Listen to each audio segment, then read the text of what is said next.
Hey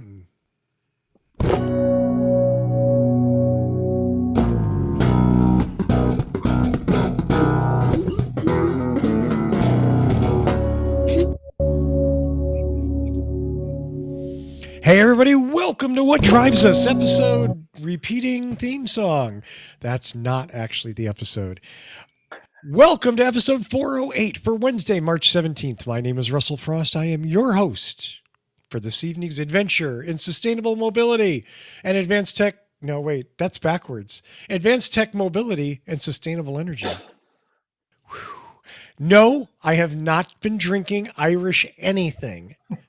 Happy St. Patrick's Day to everyone out there. And if you're loaded, you win. I'm not. So the heck with it. Let's introduce everybody and get this show on the road.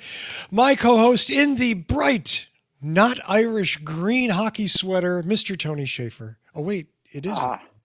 It is yes, it is actually a St. Patrick's Day, Blackhawks, St. Patrick Sharp. Yes. So feck all, happy St. Patrick's Day, everyone. And that's about it. That's all the Irish brogue I know. So let's get this show on the road. There we go. Yay! Before we leave, Tony, did they dye the river today? They did actually dye the Chicago River, or as some people argue, they stopped dyeing it blue for one day.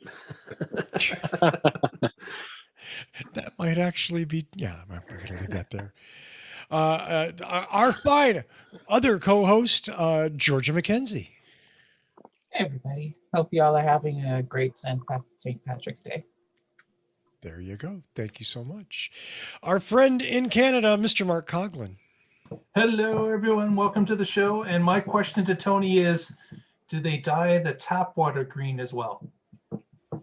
That would be interesting. We do get our water does come from Lake Michigan, and they dye the Chicago River, Michigan. Which kind of, That would be kind of Which is scary. out there. Yeah. So a week from now, it'll So be over slightly... the day, it turns green, is what you're saying. that would be kind of scary. Yeah.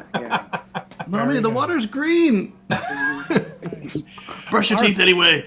Our friend in the Mid-Atlantic region, famous for his supercharger reviews, Mr. Kacey Green. Yo, what's up? So, I don't have the button yet. Waiting on the button that Elon promised. But I'm also waiting on the early access program that he promised, so I'm not going to hold my breath based on that experience. Hold your breath. No. That's right. Turn is blue in your shirt. But hopefully tomorrow, Friday, Saturday, those will be the end of the week. Don't worry. We've been waiting for stage 3 for, 7 years? It'll come. Someday it will come. Someday. Well, our friend in Boulder, Colorado, the owner and operator of Boulder Hybrids, Mr. Paul Guzik. Hey. In honor of St. Patrick's Day, and we have an hour, I'm drinking a 60-minute IPA today. Nice. I don't think it's Irish, but Why is Fish it? head. Nice. Good. Okay, I'll ask. Why is it 60-minute IPA? I don't know. Okay. You have to drink it in an hour, or else it goes bad. I don't know. Perfect for this show. Yeah. There we go. 60 minutes of fun and IPA. Fermented in 60 minutes. Maybe that's it. Yeah. Our friend in the It'll hold you Pacific for 60 Northwest, Mr. Aged for Patrick 60 Connor. minutes. Okay, you guys stop. Hello, everybody, and happy St. Patrick's Day in honor of drinking a beer. Well, I mean, not that I don't drink beer often during this show, but now I have a good excuse. There So wasn't. Is that a Guinness? It's Yeah, the it looks Abyss, which it looks very Guinness-y, Yeah, but no, this is from Deschutes Brewery and from Bend. It's good stuff. One of my favorites. Wow. Yeah. It looks nice. And last and certainly not least, we don't see him on the show nearly enough. A man we like to call the President of Canada, but most everybody knows as John B. Hey, everybody. Happy St. Patrick's Day. Yeah, I totally forgot about it. That's why I'm wearing orange. That's a whole different Irish festival, my friend. That's the Canadian St. Patrick. That's the day after St. Yeah. Patrick's Day. That's the Ulster Defense League Day. Yeah. Maybe your camera, this is a negative. Yeah. Maybe, but maybe not. And maybe not. Paul, you said that's from Doghead? Yeah, Dogfish head. Yeah. Okay, so the 60-minute IPA is continuously hopped, more than 60 hop additions over a 60-minute boil. Getting a vibe of where the name came from? That's There what they you say. go. That's how you get those Right. nice high IBUs. Get a nice bitter IPA out of it. Boil Yes. your hops for 60. I don't even know if that's good or bad. But I don't but know. at least I know it. I'm digging the It's good. sunlight behind Paul, too. Thank you. Yes, yes, we have daylight savings time. Oh yeah, I had to Saving. close the window. The camera got totally blown out. Oh, wow. Yay, son. Well, let's get this show on the road by starting with our first story. We go to Georgia McKenzie. Hey, so Who's farting I guess into I the just- microphone? It sounds like a My muffler neighbors, going by. my neighbors think their cars are super performant, and they are I'm just sorry. noisy. Apologize. I'm sorry, Georgia. Let's try that again. For our first story tonight, let's go to Georgia McKenzie. Well, I guess I decided to put my toe into what could potentially mean, angry letters about how I don't know what I'm talking about. But that's fine. We're talking about Bitcoin, but we're not talking about Bitcoin, i.e., investments and making money or not making money or anything else like that. We're talking about the energy cost for Bitcoin. And I am generally, I've seen the rise of Bitcoin, I've seen Dogecoin, I've seen all the cryptocurrencies start up, and it looks interesting because I like paying attention to financial markets, since I was a kid. But I've always felt, hey, if you can't point to me what the actual real world value of this item is, I don't understand. I don't really believe that it's a thing that I'm going to invest in.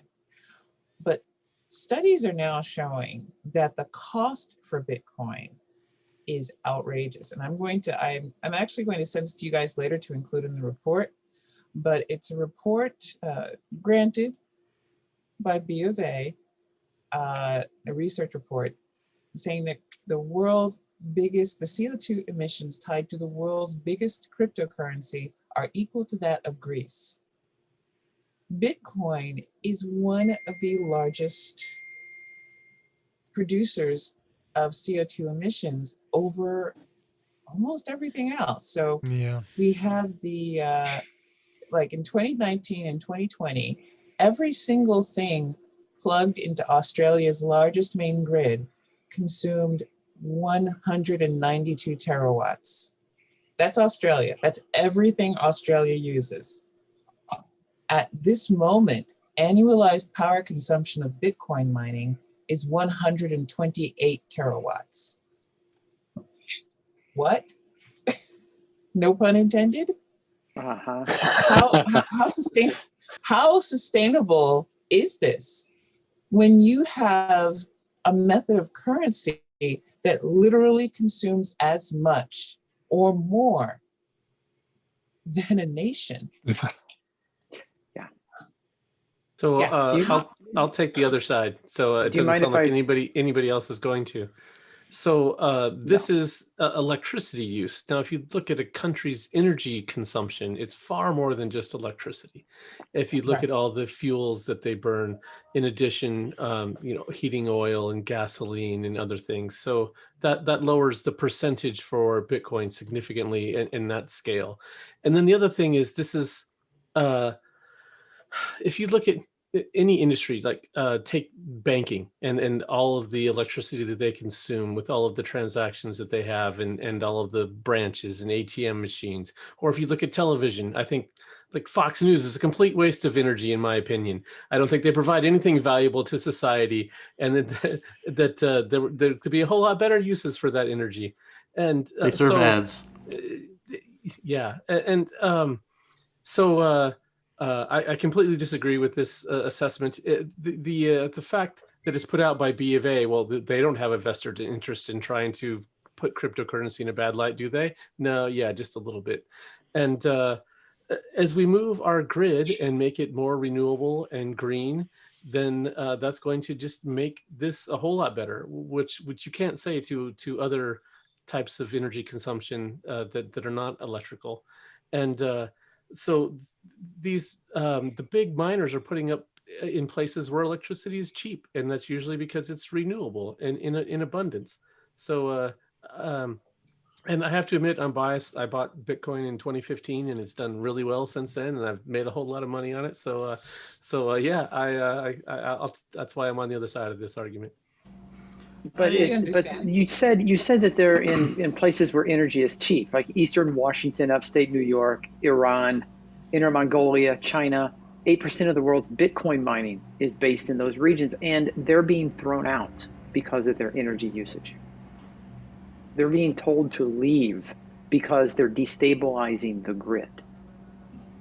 Well, that's manageable. I mean, so if they're consuming electricity, then they can build out capacity. They can, if you have a constant supply demand, you're going to be able to meet that. I mean, that's what our electricity grid has done throughout the decades. When after World War II, when AC became important and started proliferating, and cities like Phoenix started growing, our grid grows to meet these demands. That's just what it does. Yeah, I was gonna go down the middle on this one because I've seen the charts on both sides saying that it's not actually as bad as they make it seem, and oh my goodness, they're going to destroy the planet.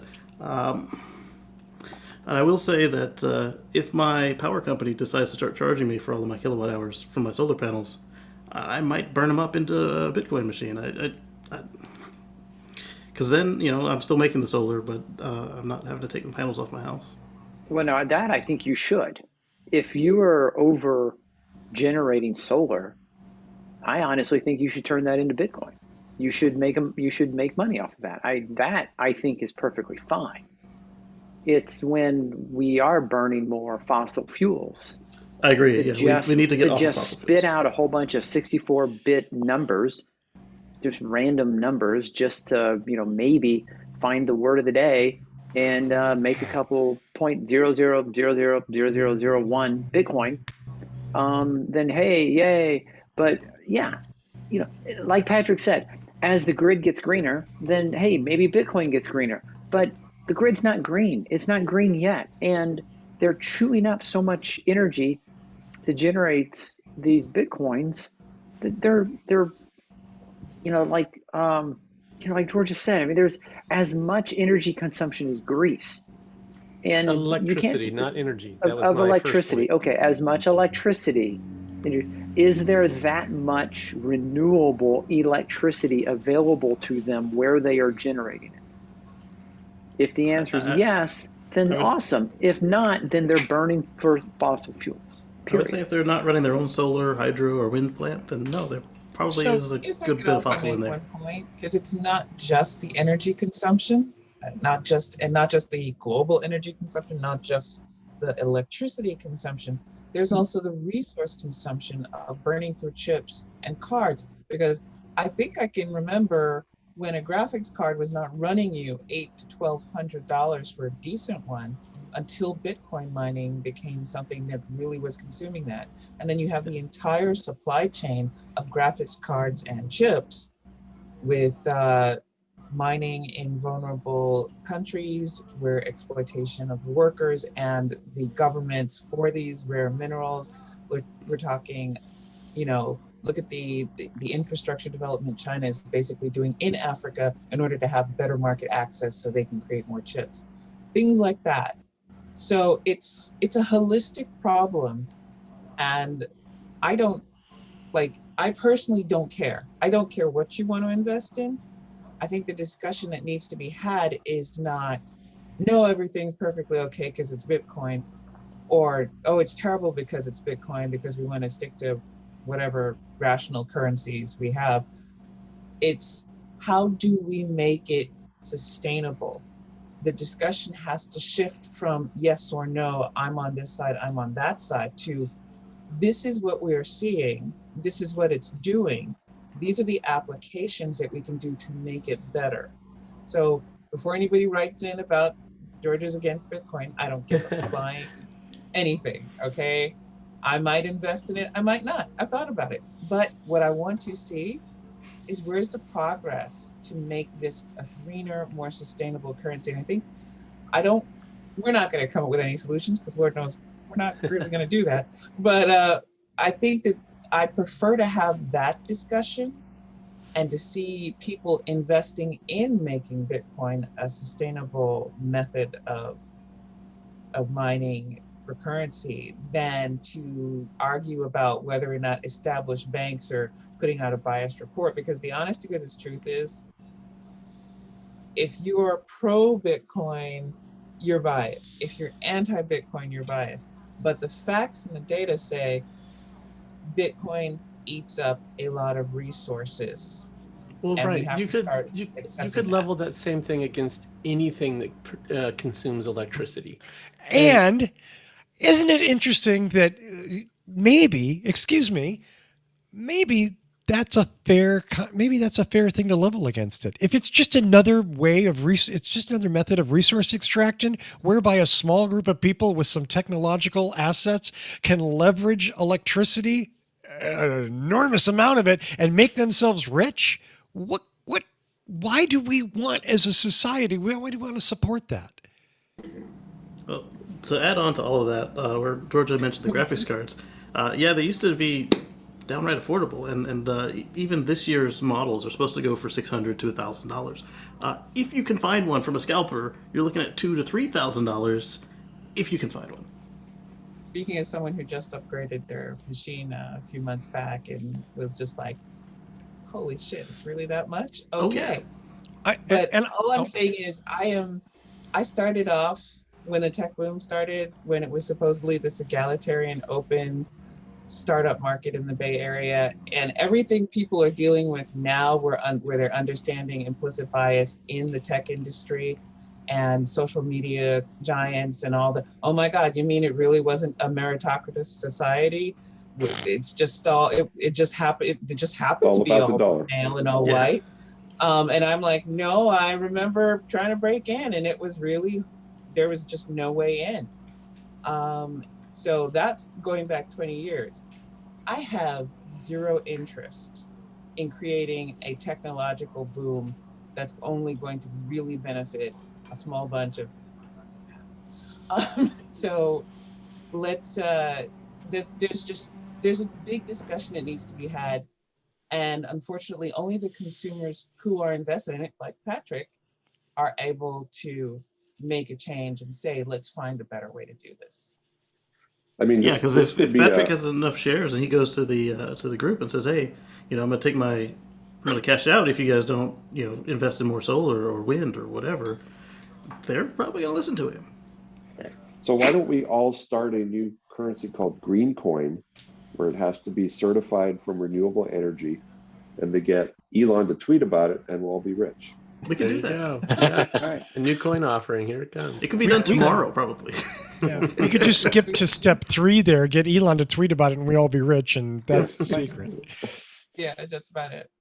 Yeah. So, But that could be something that happens with all this publicity about energy. If some crypto coin says, "Hey, we mine in these countries where there's clean renewable energy, wind farms, or we built our own wind farm to run our mines," for example, that could differentiate themselves. Like they're reinvesting your investments into renewable real energy stuff. projects. Yeah. And then the beauty of that is that once they go bust after this bubble burst, if it's a bubble, there's still now this generation capacity ready to go on the grid locally. Let me go back, if I may, to Patrick. Patrick, I interrupted you. Oh, I don't remember what I was going to say, but I will say that today, St. Patrick's Day, is the first day of the year that we are net zero at our house, and it's only March. So we actually generated as much solar. We're still making a little bit as we use today, and the sun's not going to set here until 7:20 tonight. I'm north of the 45th. We have nice long days, and so yeah, I'm all for green energy. This green coin idea sounds pretty cool, and I'm sure there's been something like that And already. Patrick, does your energy include powering your vehicles or just your household needs? Yep. Wow. Yep. We plug in the garage, and we've got 2 Teslas in there that That's are pretty cool. electrically powered. Nice. Yeah. We're not Is driving the a Leaf whole still lot kicking right around, now. or did the Leaf get traded for one of them? The Leaf is gone. Yes. Okay. We Yeah. have a Model X and a Model 3. Okay, and with that, I'm going to suggest we move on to the next story, or we won't get through very many tonight. But very, very interesting story, and boy, yeah, I could go off on a rant. Thank you for that. And Green Coin was launched on St. Patrick's Day. St. Patrick's Day. Oh, Patrick's Day, perfect. that makes perfect sense. Oh, Yeah. yes. But we're gonna have to come up with some kind of elite style name. It's gotta have a cool name. You gotta have Green people Coin is donate. fine. We can just share it with the communities. We'll type We'll have the to green misspell it with somehow. E's for green. Grin. Yeah. Elon will never Green. support green. Make the E's in the green, make them euro signs. That's right. Ooh. Euros. There we 17 go. of them, like Google has. Okay. Thank you so much. Let's go to John B., who wants to talk about a couple of companies in Germany. All right. Yeah. So I guess Volkswagen had its Power Day, right? It's very similar to Tesla's Battery Day. Mm-hmm. Yes, of course. Clearly, they've. It seems like they've taken inspiration from it, even though they won't admit it. Quite a bit of information coming out of that. So, as we know, like Volkswagen and Dieselgate, they're switching the focus to electricity and electric vehicles. Right now, Volkswagen outsources the batteries from LG Chem and SK Innovation. There's some kerfuffle with the United States and patent and all that sort of thing, which was a different topic. But the key focus, or the key point, is that right now it's being outsourced from battery making companies. They also have some other deals like Samsung and Cattle. So the whole point of this presentation or this day was to lay out their plans for the future for the next 5 to 10 years, I guess. And they want to start focusing on building battery cells. So they again taken another page out of Tesla's, where they figured they can't just simply rely on these companies, because these companies are not just supplying Volkswagen, right? They're also supplying all the other major manufacturers too. So if they want to hit their target of however million cars, by 2030, then they'll need to have their own battery capacity. So the point of this presentation was to reveal a plan for that. They plan to have 6 gigafactories in Europe for a total building capacity of 240 gigawatt hours. They will also develop a new battery cell, what they call a unified battery cell. And it will be of the prismatic type for lithium ion instead of right now LG Chem and SK Innovations, the one that they put in the ID4, ID3s, they're pouch style. It's a little compact, a little denser, but they want to move into prismatic, which I believe that's what Tesla's using. They're using prismatic on the base model made in China Model 3. Everything else is cylindrical. Cylindrical. Okay. Thanks. So they're switching over to the prismatic design, and these batteries, their plan is to have 80% of their products using these batteries by 2030, and that's across all their brands. So Volkswagen, owns Audi, Porsche, Bentley, Skoda, so forth. And also with the ability to produce their own batteries, they want to reduce the cost of batteries in their entry-level vehicles by up to 50% from today's prices, and in their volume sellers by 30% by 2030. And of course, they will, because they're dealing with the entire life cycle of the battery, they want to have, or they'll try to ensure up to 95% recyclability with these batteries, so for end of life. So unfortunately, well, not unfortunately, but the upcoming cars will not be using those cells yet, because the factories still have to be built and go online. The first vehicle will be that Artemis concept car that they spoke about. They're targeting that $35,000 or $40,000 price range. I think it was supposed to be a sedan, but if you Google Volkswagen Artemis, that will be that vehicle. That'll be the first vehicle they'll be using this new battery technology.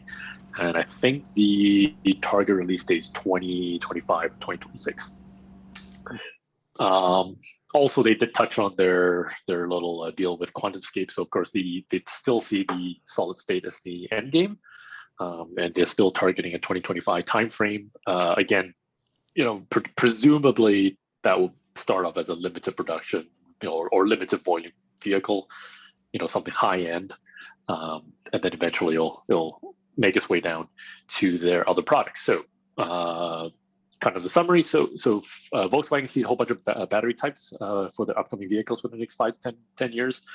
For the entry level city cars, for low cost, low range, they're looking at lithium ion phosphates, cheaper batteries.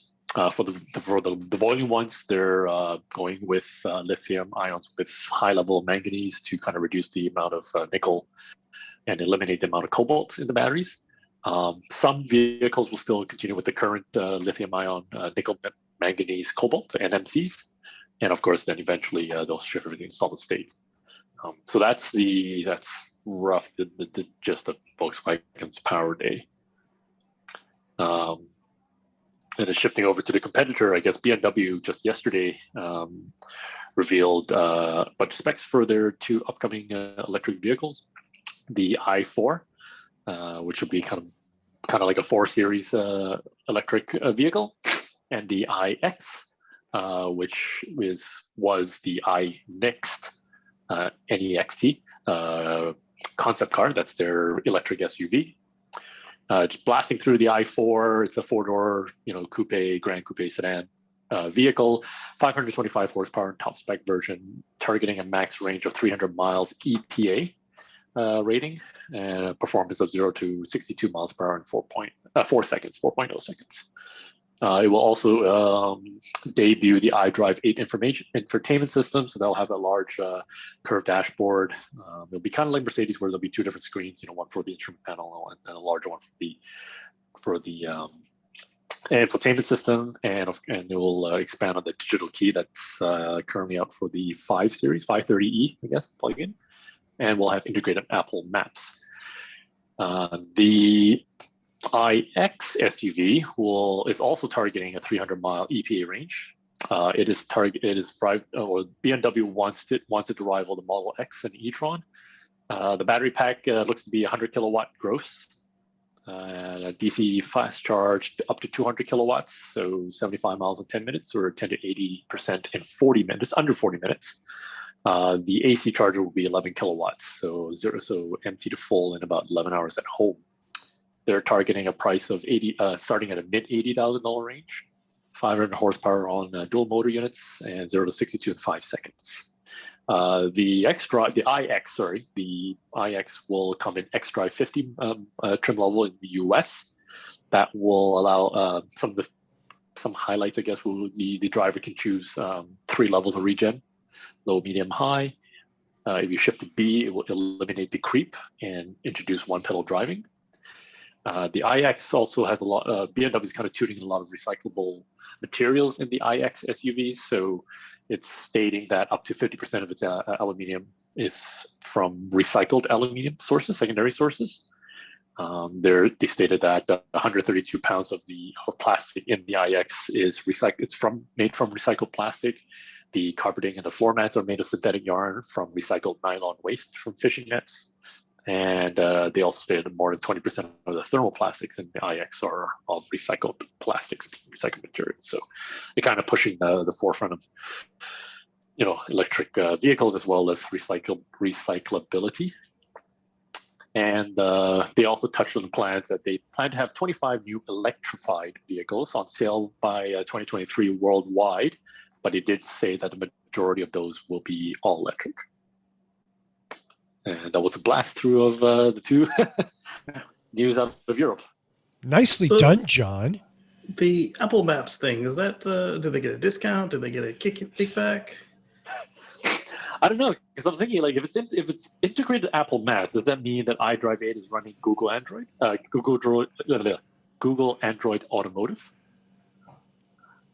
Right? Well, Google Maps makes sense. Everybody's running Google Maps, or the traditional map makers. But Apple Maps is like, so that sounds like some kind of. Well, it doesn't necessarily have to be running iOS. If they say the whole took a car little bit of runs that on scratch. iOS. Sorry, but that could, if it is running iOS, that could be the Apple car that everybody's been wondering about all this time. Right. Yeah. Yeah, maybe.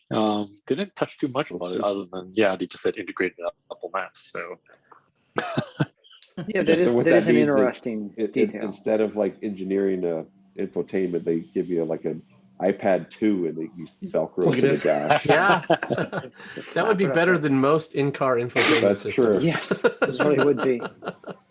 But more entries into the clean car space are needed and welcome. So and they are quite like I'm looking at the news releases for BMW and Volkswagen. I mean, these are just two major manufacturers in Europe, and they have pretty aggressive timelines.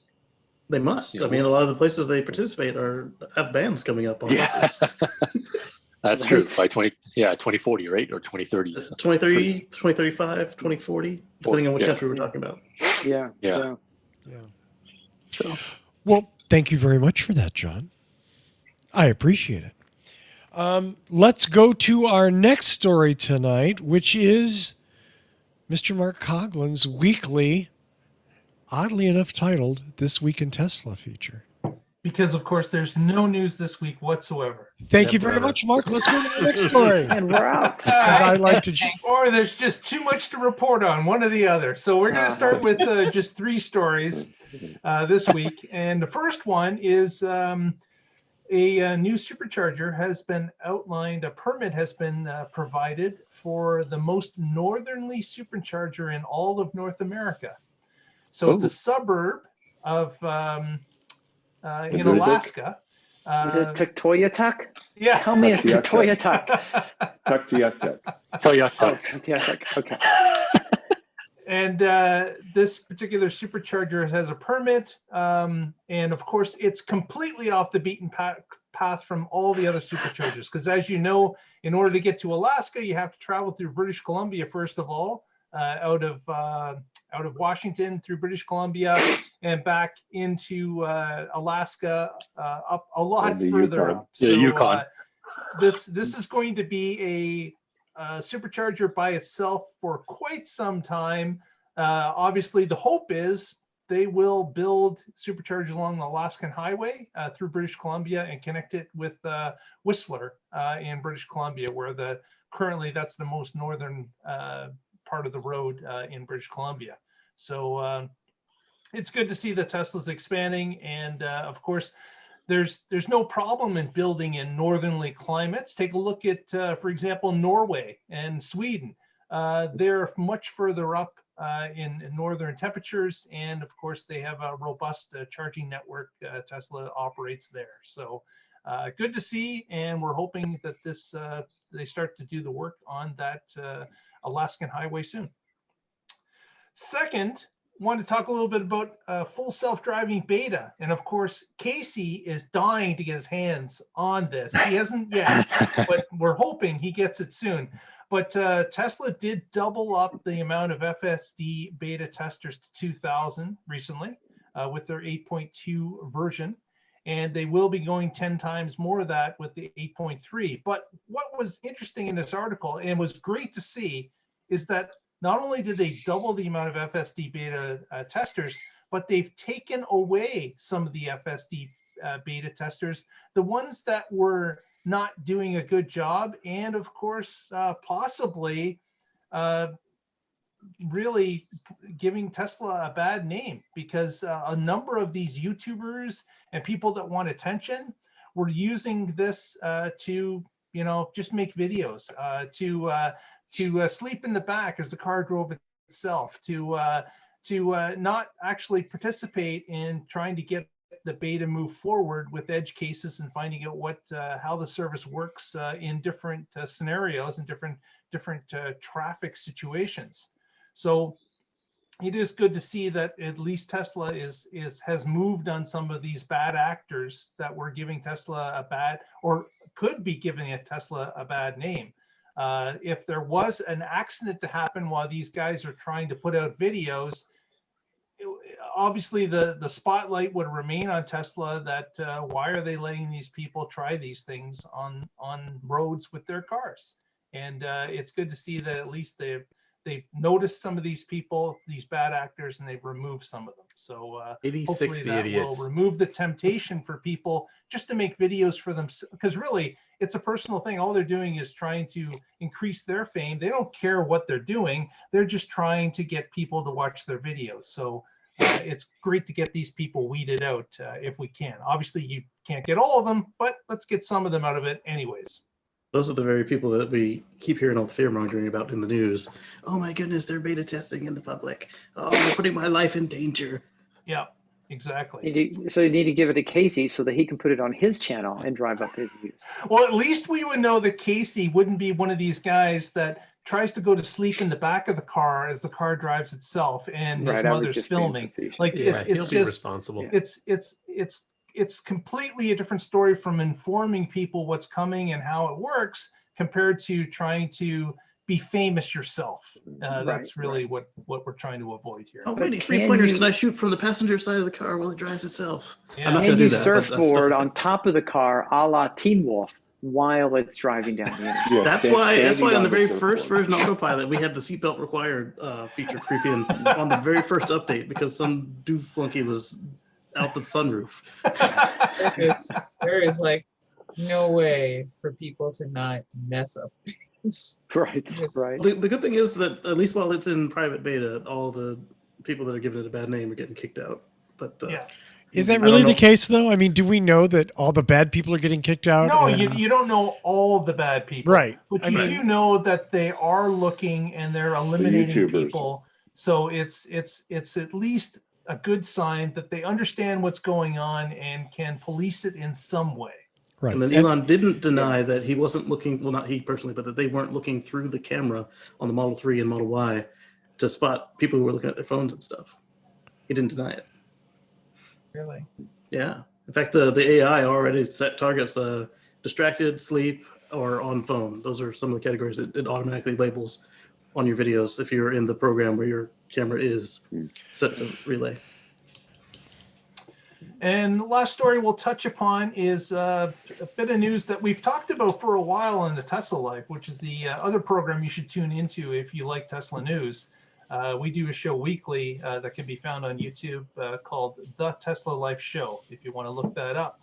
But we've been talking about this for some time. Since Tesla announced that they were going to be building a gigafactory in Texas, the strange thing about Texas is that currently you cannot buy a Tesla direct from Tesla in Texas. You can't go to your local Tesla showroom and buy a car. You have to buy it basically through the internet. It gets delivered to another state and then transferred into Texas.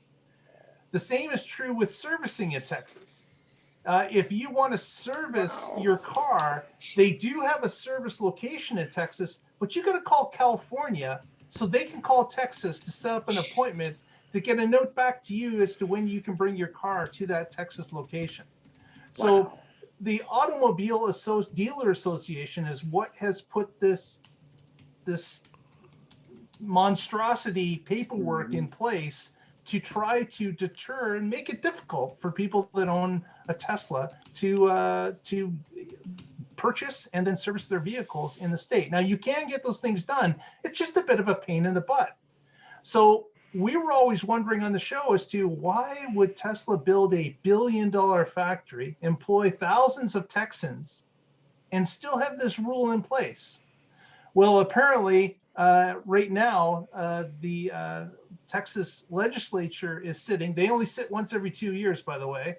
So they have a couple weeks to get this bill passed. They have it in there that if you're an EV manufacturer and you make only EVs, you will be able to sell your cars directly to customers without a dealer in between. Wow. So this is what they've submitted to the legislature. Obviously, the Dealer Association is probably going to fight against this like they have in the past. But I would be shocked if Texas does not get this pushed through. And I can't believe that Tesla would go ahead and build a billion-dollar factory and employ all these people and this to be stopped. So they've got a couple weeks to do it. We'll probably hear more about this in the next 2 weeks for sure as to what the pushback is and where things lie. But we should have an answer after a couple of weeks as to whether or not this is going to be successful or not. Yeah, it's going to be even harder after Texas secedes. They'll come begging back, Tony, because they won't have any power. I know, right? Yeah. They're going to use the Ouch. gigafactory there to build power walls. To power And Texas. their wall Yeah. fell down. Yeah. Yeah. Next hurricane, they come begging for money. There's been a All right. huge demand in Powerwall in Texas recently. Yeah, that is true. So, so just a real quick follow-up, Mark. You said we'll be hearing more about this in the next couple of weeks. Where might people be able to hear more information about this? Well, definitely you'll be able to hear it on the Tesla Life. If you want to follow us on Twitter, the Tesla Life, as well as our YouTube podcast weekly, the Tesla Life Show. You can follow it there. And of course, we are on top of the news and try to keep on top of it throughout every day of the week. And we will let you know when we know. And our And Facebook Apple page. Podcasts as well. Thank you so much, Mark Conglin. So do follow the Tesla Life on Twitter for updates daily, multiple times daily. Also, I want to point out all you Tesla fans, I just did a members only 1 hour one-on-one with your favorite person, Edward Niedermeyer. Oh, interesting. Not our favorite person. Not your favorite person? Not my favorite person. You got that wrong. So he is going to be so hurt to hear that, Patrick. Drink. Yeah. Really interesting show. The first 40 minutes of which are, I think the T word is only invoked once. And we talk about autonomy and car racing and all sorts of other fun stuff. And then, the last 20 minutes we talk about Tesla. So there'll be some previews for that in the mainstream at What Drives Us, at youtube.com/What Drives Us. And the full interview will only be available in the members only section, which you can join for a mere $1.99 a month. youtube.com/What Drives Us. Look for the members link and join there to find out what's going on. Let's go to... Once you've joined, you go to the community tab of the What Drives Us YouTube channel, and everything that's members only will magically have made itself appear to you once you're a subscriber.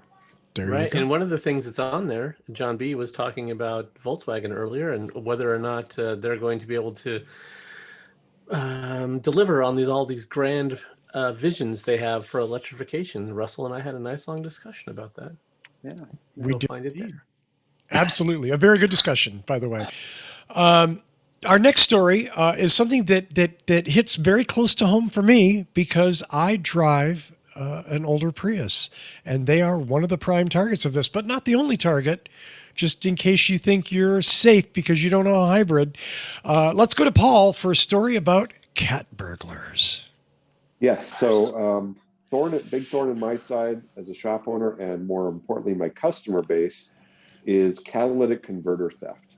And it has been rampant in the last year nationwide, some markets more than others. Now, let's pause for a second. All you folks that drive 100% EVs, you don't have to worry. Your car doesn't have a catalytic converter. No one's ever going to steal it. But let's say you want to drive an older hybrid. You have a 2005 Prius or even a conventional car, Honda Element. They're really targeted. So these bastards are crawling under your car with a battery-powered Sawzall, which is probably lithium battery-powered Milwaukee, and zipping off the catalytic converter and leaving you with up to $3,000 damage. And it's been going on nationwide. Toyota right now, if you need a Prius catalytic converter, I think is a 4-month wait. So let's say yours gets stolen today, you cannot get it fixed for 4 months. So you have no car. And Hopefully it's nowhere near your inspection time. You're screwed. geez. And if you don't have insurance, you got to spend $3,000 in many states to fix it. Like California, Colorado, Oregon, I believe, follows the California mission. Anyway, the good news is law enforcement is finally taking it seriously. And recently in LA, let's see here. I'm going to share this screen.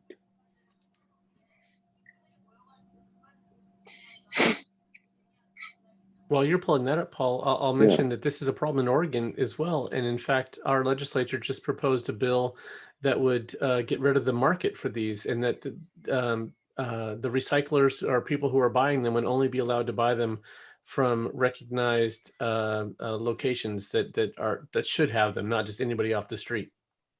Right. And the problem is we kind of need a national law, because if you're a cat thief in Oregon, you're just going to go to Nevada and sell Right. them. Yeah. Or Idaho or Washington or Exactly. California. Yeah. But it's a great first step. And as more and more public becomes aware, like if you see someone under a car with a battery powered hacksaw, call the cops and start filming them on your camera. Film their vehicle that's parked beside the victim's car. Get the license plate. Get their license plate. Don't just ignore it, say it's not my problem, because one day it might be your problem. And we have a lot of customers that have had to just throw away their cars because they can't fix them. They don't have the money, they don't have insurance, and they can't legally repair the car without spending $3,000. But there were a couple of recent busts in Southern California, which has been kind of an epicenter for these kinds of thefts. They caught a group of 19 people with $750,000 worth of catalytic converters. There was another one here. These guys had 150 stolen catalytic converters. They got caught. They had them stored in their living room. Here's a picture. This was the best. That was the best story, because I loved this story because it started with a moving violation, and the van failed to stop for the police. So the police chased him, and he drove them straight to the house where all the catalytic converters were being stored. Well, they don't say thieves are always the smartest. Right. Yes. Right. Yeah, but Awesome. they're amazingly clever in coming up with schemes, but they really don't have much brain power on anything else. But if you look here, there's 150 converters, Jesus, which they could get in. Probably a good thief could probably get one out of the car in about 5 minutes. So that's a couple of minutes work. $180,000 in cash. I mean, this is like cocaine and heroin type money. Right. 150 of them are worth 180,000. So that's more than $10,000. Well, they might have sold that. That's probably not directly correlating. They probably sold a bunch last week and had the cash still. Yes, cops always inflate that shit too. Yeah. Okay. And we're talking $180,000 cash. We're talking not just green cars, but also big trucks. Those two ends of the spectrum have huge cats. Yeah. Also Big easier to get diesel under, right? trucks, big Ford F-150s. So, for example, on a Gen 2 Prius, which is a 04 to 09 Prius, which is a very heavily targeted car, they jack up one side, they scooch under the car, they use a battery-powered saw, and in 5 minutes, they're done. So it's scary. So if you see someone in the neighborhood under a car with a saw, call someone, film them. Don't just walk by and say, "Oh, it's not my car," because the next day it's going to be your car, unless you have an EV. Then you're safe. And then just ignore it and let them steal it. No, then they're obviously cutting out your battery. No, but I mean, and it's and like Patrick said, a law that would hit the people who are buying these things, because you've got to think that the people who are buying these, they know damn good and well where these things are coming from. Well, especially when they're cut with a saw, right? Like at a shop, you would unbolt it, and it would be elegantly removed, not just rip, yank. Yeah. And Paul, you actually have a solution that you've employed on Russell's car. What's something else they could do? So there's a couple of companies that manufacture sort of armor plating that you can attach under the car. Nothing's foolproof, but it does slow the thief down. So the thief crawls under the car, goes, "Oh shit, this is going to take me another 10 minutes. I'm going to go down the block and get the next car." Kind of like bicycles. If you have a really good lock on your bicycle, hopefully the thief goes to the bicycle down the street. So if you do have a high target car like a Prius or a Honda Element or F-150s, there's certain years are more desirable, and I'm sure you can Google the forums and see if your car applies. But perhaps invest in one of these shields. $300 to $400 installed, but could save you $3,000 and a whole lot of aggravation as well. And if your cats are insured by your insurance company, that may get you a discount because you've actually done something to reduce their exposure. Good point. Yes, but the insurance company will not pay for the shield. No. So we've had customers had their cat stolen, and they say, "Well, hey, insurance company, can I put a shield on the second one so you don't have to do this again?" They go, the insurance company says, "No, we don't want to spend $300. We'll take our chances." Wow, that's bad math.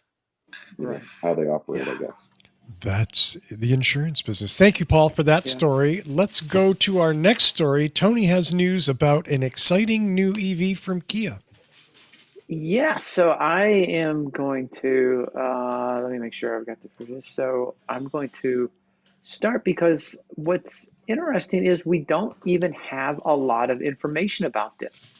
This is what It's a Kia Mach-E. is calling- Oh, I'm sorry. It is the Kia Mach-E. No, it is the Apple car. Kia, what they're calling the EV6. And this is their electric SUV or EUV or however you want to call it. I've got a few pictures here. We really only have about 6 pictures. And if you go to the Kia website, they only have these few pictures. So this is just kind of a zoomed in from the other one so you can see a little more details. Very few of the pictures are very close up. I mean, for all we know, this is just a mock-up model. Styrofoam. Yeah, it could be. Some interesting design features. I do like, they have the floating canopy. It's a very slight floating canopy just up there. I love the way this trim goes up and continues over. I just think that is gorgeous. It is a great design element. Clearly it's a hatchback. I love hatchbacks. Once I got a hatchback and drove that thing around and put stuff in the back with the folded seats, I will never go back to a trunk. Is that a new Kia logo? That looks different from the ones I've seen before. Yes. Kia did change their logo recently. I like I got the Kia site coming up here. We'll be able to see it better. So here's another shot. That's a nice shot. I like the flush door handles too. Yeah, very, of course. Tesla, I think. Did anyone have the flush door handles before Tesla? Jaguar did. Did they? Okay. Mm-hmm. Yeah. But very, Aston you see it. Aston Martin. Yeah. Okay. A lot of more people are having them now. The slits in the spoiler, which will help with the wind on the back side. Yeah. We got the inside here. So you can see. I'd be pretty skeptical of a lot of car companies coming out with some electric prototype, but Kia has delivered, and they've done really well with their EVs, and so I'm giving them the benefit of the doubt, and I'm pretty excited for this vehicle. This one looks to me like a more practical version, or at least more conventional version of the Hyundai Ioniq 5 we just saw just the other day. Yeah. Yeah, I'm sure. There's no footrest on this. No. It's probably going to be marketed as a more premium version, just looking at the interior versus the Ioniq 5. Yeah, because it's less Spartan. Nice.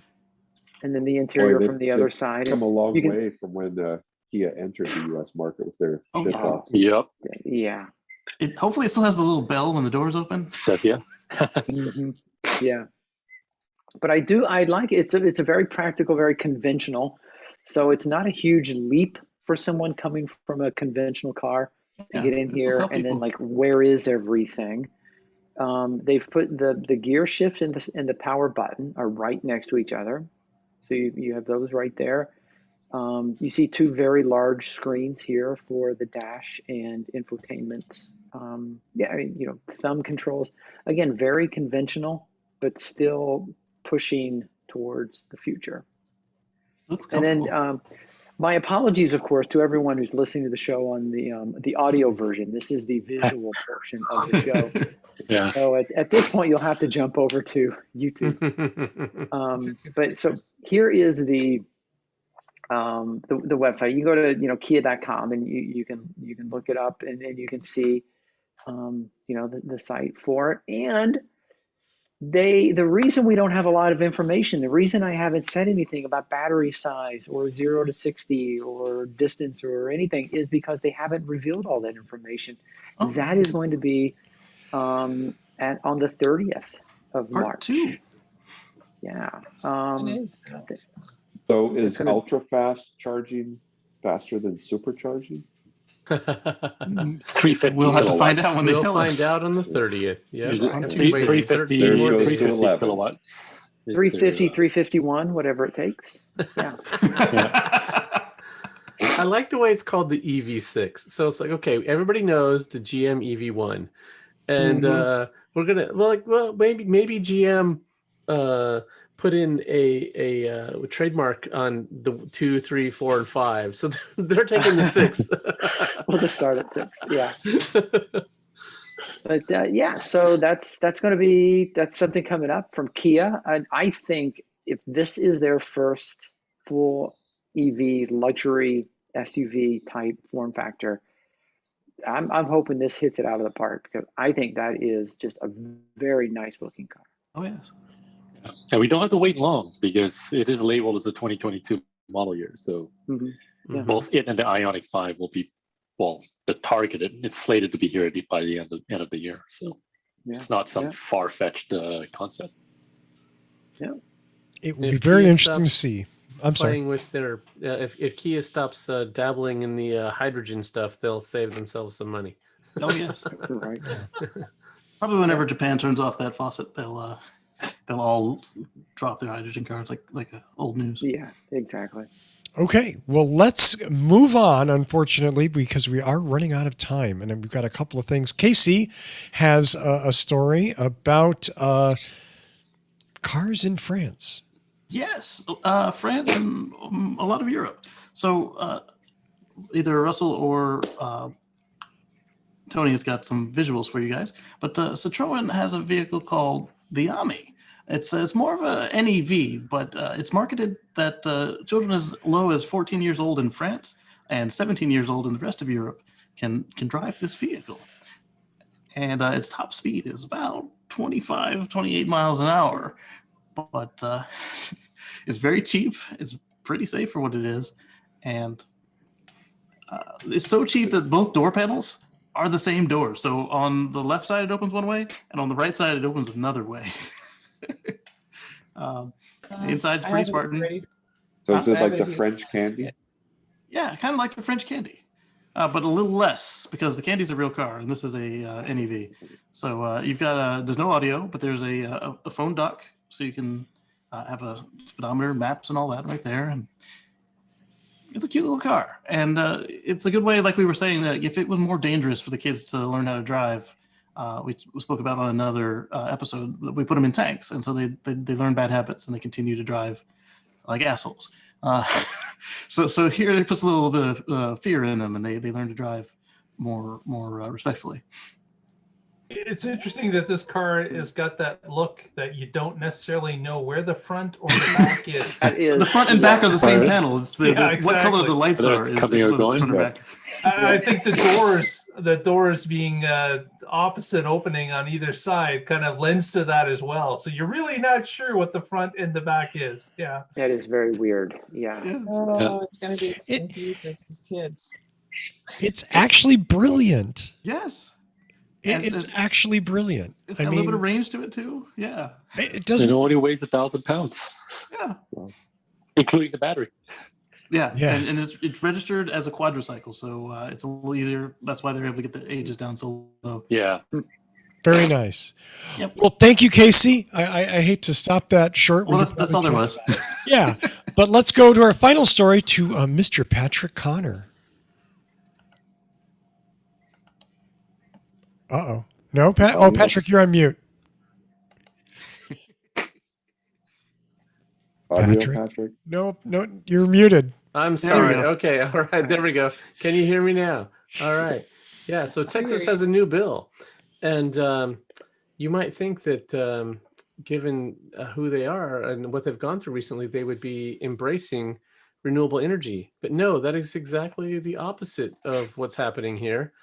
So you might have heard of Divest, the Divest movement, #Divest, where there are many businesses that are trying to get away from fossil fuels and embrace a future free from fossil fuels. But Texas is trying to stop that. And how are they doing that? Well, this is a story from oilprice.com. and it's titled "Texas Strikes Back at the Anti-Fossil Fuel Lobby." So if that means they're anti-fossil fuel, pro-fossil fuel. So what this is doing is that the Texas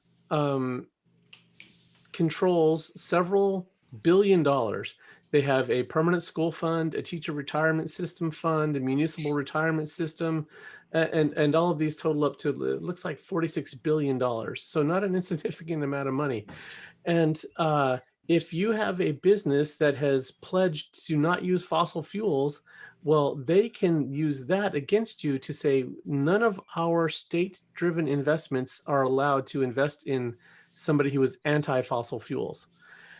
And not only that, they also have clauses in here for indemnification, meaning you cannot sue for them divesting from these companies that want to get away from fossil fuels. And this is just ridiculously horrible. It is using Very Texas. Yeah, it is. Yeah, it is using the law as protectionism, which is exactly what free states are supposed to be getting away from, and allowing the market to make its own decisions. And if that means that they want to invest in a future free from fossil fuels because that looks like it's the future and not 1900s technology, then so be it. But no, they want to try to pass laws like this to protect the incumbents and to continue to be brown instead of green. And it is disgusting, and I hate it. That's it. What we need is a very small government that stays out of everyone's business, but goes amazingly out of their way to protect Texas's business. Right. That's what I'm hearing. Yeah. Yeah. Yeah. That's what it seems to be. Mm-hmm. I have a feeling Yeah. this is going to fail, just like keeping coal plants online has failed as well. Oh, you mean in yeah, the law might succeed, but the end goal will fail to achieve its mission. Wait for the lawsuit from the people whose pension funds those are, when they start losing money because these oil investments turn out to be bad investments. It's Right. coming. Yeah. And then the people ago, of Texas can pay for it. Yeah. Probably. Well, You're no. right. No, they'll file bankruptcy, and the people from the other 49 states will pay for it.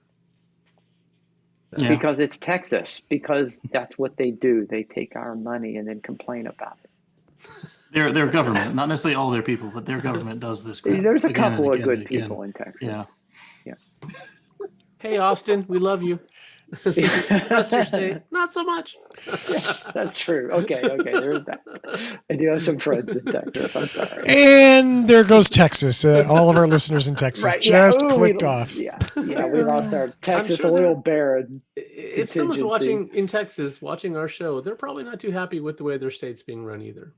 Yeah, I mean, it's incredibly tilted towards the incumbent and gerrymandered, and they're doing everything they can to hang on to power and control. The bigger the Yeah. pickup truck you are in Texas, the cooler you are. Mm-hmm. No doubt. Right.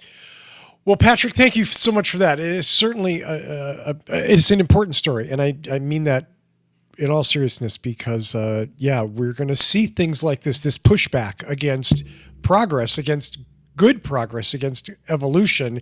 We're going to see the other side pushing back, and in this case, the other side happens to be the petrochemical state. Yay!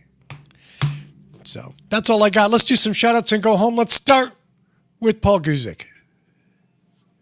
All right, hot off the presses, a shout out. Not the greatest story, but Oh my God. Oh, it's I knew sad you when would. someone dies. But Karmatic you know justice, what? I think. It's karma coming to play. Karma. So shout out to all the cat thieves that have not been crushed. Maybe get a new gig before this happens to you, because that's not a good thing. No. Damn. That sucks. Yep. In happier news, I run Boulder Hybrids. We fix and repair hybrids and electric cars, and we sell hybrids and EVs. Unfortunately, we have very little inventory now because the used car market is kind of tight, and lots of people got their stimulus checks and are coming in buying cars, and using that money for their down payment. So normally I'd say go to boulderh.com and look at our inventory, but I think we have 7 cars for sale because we sold everything else. So Wow. We'll go look anyway. Yeah, I'm glad I- Look anyway. Let's get him down to 0. That'd be cool. yeah. I'm glad I got mine from you when I did, because otherwise I'd be like, oh, no cars. Do look at Boulder H to look at what Paul has for sale, and Boulder HC for his repair and technical services. John B., any shout outs, my friend? No, I do not have any of this this time, but you know, we are in a marathon, and I'm just hoping that everyone will just hang on for just a little bit longer, and 2021 will look much brighter in all aspects: car industry, EV industry, healthcare. Ability to leave one's house. Yeah. Like I said, the final few miles is always the hardest. So yeah, just hang in there, and you know, brighter days are ahead. There we go. Well, thank you so much, John. It's always good to see you on the show. Yeah, no, I'm glad whenever I'm here, whenever I can make it. Absolutely. And speaking of always good to see him, he's here every week, though. It's not a bad thing. Mr. Casey Green. I've got a couple of videos coming out for you this week, starting with a deep dive into the latest Tesla software update, the one that I think is hiding the button from me. Ooh. And yes, and a couple little fun ones as well. You can find them at youtube.com/Kacey Green. That's KACEYGREEN. And do visit his YouTube channel and subscribe. Thank you. Georgia McKenzie, any shout outs this week? Shout out to everybody hanging in there, because Lord knows. It's been a few days. It's been a hell of a year, and it's just March. So that's my only shout out. It feels course- like it's been a year, yeah. Yes. There's a hell of a lot going on, but hey, if you're going to be here, hit like and subscribe. We can kind of commiserate as we roll through, what is this, day 247,000 of March 2020. 2020? Exactly correct. So well said, Georgia. Thank you. Mr. Connor. Hey, I want to say thanks to Georgia. I like the stuff that you bring up. You really make me think about a lot of the assumptions I've had, and it's good to have that an honest debate. I think a lot of people who bring up things are doing it like almost with a malicious misreading, and that is absolutely not the case with you. So I appreciate these great discussions that you and I have. And Well, thank you. And I did actually look at that article you posted. So yes. Cool. Yeah. And yeah, that's the kind of that's why I really enjoy coming on the show, is we get to have honest discussions and discuss ideas. And if you can hold up an idea and not take that as a personal attack, but let's just have a philosophical, a thoughtful discussion academically, or and not like, I don't know, so many things devolve to just name calling and who yells at the other person being a Nazi fascist first, and that's just not constructive. And I think we have great debates here. So I hope everybody's enjoying those. I'm enjoying those. It's good times. I'm with the Oregon Electric Vehicle Association. You can find us at oeva.com, and I'm going to have an article coming up soon about how the Oregon bill for EV incentives has been continuing to evolve. And there's some really great discussions out there. One of the cool things that has just happened is that several dealerships have now been certified to make it cash on the hood. And that is such a big deal for people. If you have to do it as a tax write-off, that means you have to wait until you file your taxes and wait until you get your return. And you might not be able to afford that. And that could be a whole year and a half from now, depending on how things go, blah, blah, blah. A cash on the hood, that's what matters. And not only that, that we have an incentive for everybody, and then an incentive for people who are in low income. And that low income incentive, there's certainly a bill to double it. That would be even better. So it's not just EVs for the rich. We're trying to get EVs for everybody. And I think our state is doing the right thing there and doing it well. So yeah, that's going to be published on cardswithcords.net. You can check it out there. Thanks. Back to you, Russell. You're muted. You You're are muted, Russell. Russell. Thank you so much, Patrick. I know I saw it like hey, I just host this show. What the hell, right? Speaking of, what the hell? Mark Coughlin saved me. If you're still watching the show at this point and haven't already, please give us a thumbs up. That helps us out immensely. And if you haven't subscribed, I don't know what you're waiting for. We're not going to get any cheaper. We're free right now. So also, if you haven't already, please subscribe to our Twitter feed at What Drives Us. Russell's been putting up some articles daily, and certainly, it's Patrick? It's Okay. Patrick. I just put up Okay. the smart ass remarks. Okay, well, you can enjoy Russell's smart ass remarks as well. He comments every day doing that. So Yeah. please do. Are you talking about the Tesla Life thing that I retweeted? Oh, this I morning? might be talking about that, yes.